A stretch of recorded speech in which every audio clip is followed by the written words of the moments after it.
Hello, this is Madeleine from Madeleine's Craft Room, and today I'm going to share something that I've been excited that has come out in our new Stampin' Up! Mini 2020 catalog. And when I first had a chance to look at it, at all the different bundles, interesting enough, but my favorite was the beautifully braided bundle, and I knew that's the one that I wanted. And so I'm going to show you that one today. This is the stamp set, and we're going to see how it coordinates with the punch. But I also love it just because of the sentiments can be used for a variety of different things and encouraging people. And of course, this is the punch, and of course, it's different than the others because this is a border punch. And this is the card that we are actually going to make today. And somebody had shared with me, they said this is a ginkgo flower from a tree. I'm not sure, I've never heard of it, but I thought that was very interesting. But it's pretty. So what we're going to do is first start off with the border punch, and this seems to be where some people are just a little confused in how to use it, as it is different than the other punches that we have. But to create this beautiful border punch, what we want to do is have a piece of paper, and we have to make sure that one edge in particular is completely flat. If we use it from another one and it's a little bit jagged, you won't have it lined up here at the edge, which is really, really important. And I'm not sure if you can see it or not, but there is also a little line here and there's a little line here.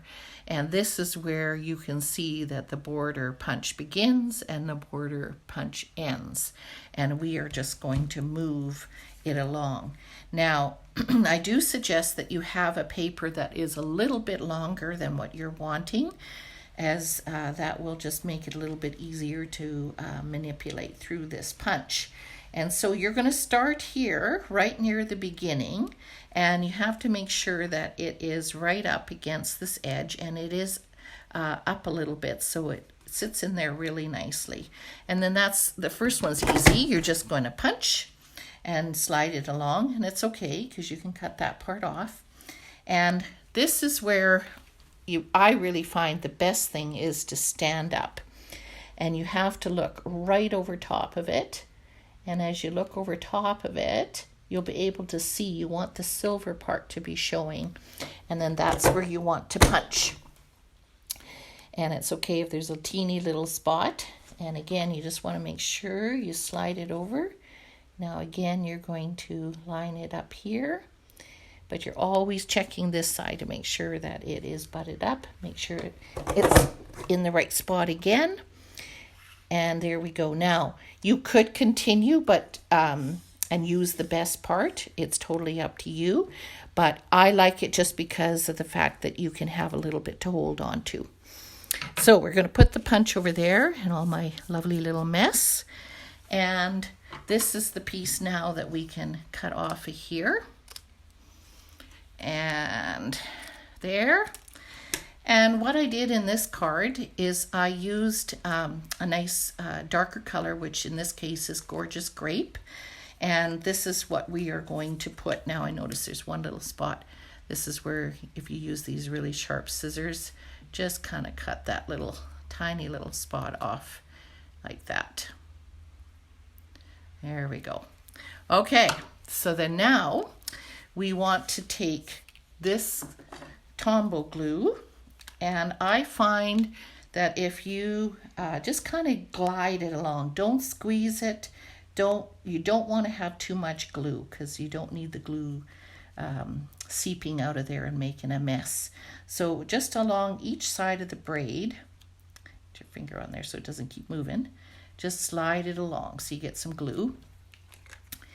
And then this is the part we want to be able to flip over, and you're just going to center it. I made it 1 inch so that it makes sure that we have a little bit of room on each side. Oh, still a little more over. Just so that you can see the nice contrasting color. Okay, whoops, sticking to me. And then again, we're just going to cut that off.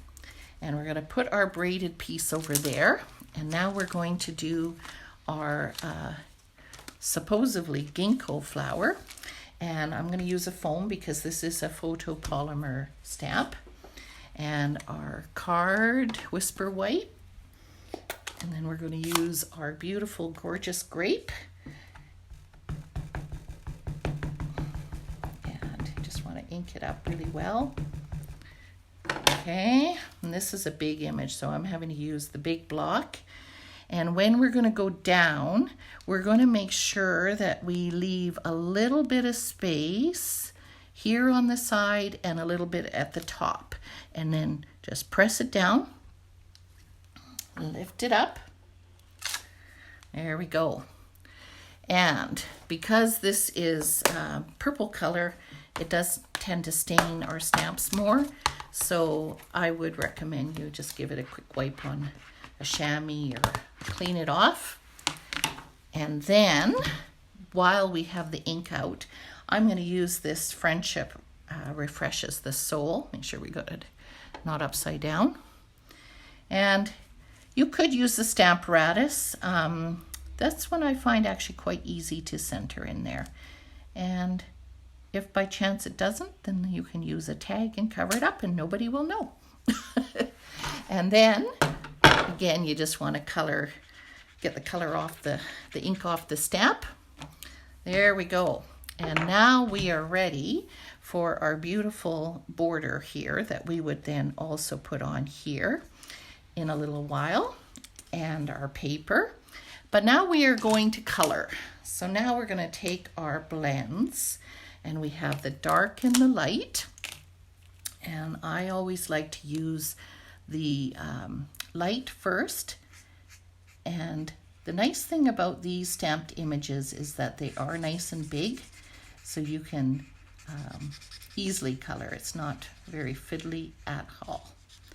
So I like to just go around the edges first, go inside. So basically just color it all with the light. And then I come in with the dark. And especially here at the middle and going up. And then this is where you want your colors to blend. And you just kind of give some circles so that it kind of blends in there like that. So again, you would do the same thing with the other one. I won't color all of them. Which one do I have here? Dark. Oops. I wanted light, but that's okay. We'll do this first. So sometimes people do start with the dark. The key is we just need to be able to blend it here. There we go. So that is the Highland Heather. And then what we want to do is use Old Olive. And I use the fine tip. And this actually stamp set makes it really easy because it just shows you very easily. There's a little spot right here. And you just go down on the stem. And here again, another part on the flower and down. Just like that. I won't finish the whole thing for time's sake, but that's how easily it is to color. And then once you've done that, this is where you take your Wink Estella. You don't have to, but of course I like the shimmer and dazzle. Is it coming out? I have to tip it here. I can't. Oh, yes, it is. So you can either put it in the middle or you can go all the way up. It's totally up to you. But again, that just adds a nice feature to the card. So there you go. And then what we're going to do is just very simply, we're going to put some snail or some glue right along here like this. And put this on here. Oops, and look what I did. I smudged. Oh no. Oh, of course, it only has to be when you're live. Anyway, I will put a special little flower there and it will hide that spot. That's the thing. You never know some of the goof ups that we make. We can embellish them. So there we go. And we're just going to put the braid on this end just like that. And I've left just enough room so that it does not hide our flower in any way. And there we are. And of course, I'll show you the one that doesn't have the embellishment yet, the completed one. And there it is. Now I'm going to show you quickly some other cards that I have made, because I've been busy making lots of cards, getting ready for the big party of the display from all the new items in the catalog. But this particular one, beautifully braided, I'm going to show you a few other cards that I have done. This one here, just to show you, this one I did blend and it took a little more time to color. You don't have to do that. You can just literally stamp and use this blotch, I guess, with the color and put it right over top, and there's your flower that's decorated. So that's again another way you can do it. This particular one, and I'm going to have to see if you can see it. Can you see the dots that are on the braid? This again is this stamp here that corresponds with it, and in the catalog it does suggest that you use the Stamparatus to line it up, but actually I didn't. I just put the stamp over top and it worked really, really well. And then I used the Whisper White, of course, and I used embossing the white flowers, and then I just took my sponge dabbler with the lovely lipstick color that I used and just went around, especially darker in the center of the flower, and then with the stem as well. Now this one I did just a teeny bit different. I took our beautiful border and I literally cut it in half. So now we've got a different type of card that we can make, and it looks really pretty. And this particular one I used the vellum, and I did the same in that I used the white embossing powder and again used my sponge dabblers, and I used it also on the stem just to kind of make it more blended and that kind of effect. So that is another cool way to use this set. And then another one that you can do is use our border punch, and you can put the ribbon through the border.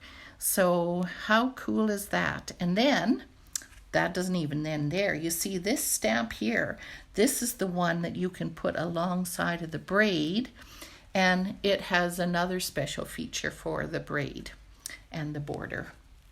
And then this one, I just very simply showcase the border itself using the blueberry bushel and the seaside spray, and just made the border the highlight of the card, just with the sentiment. So it was very easy, but just a different technique as well.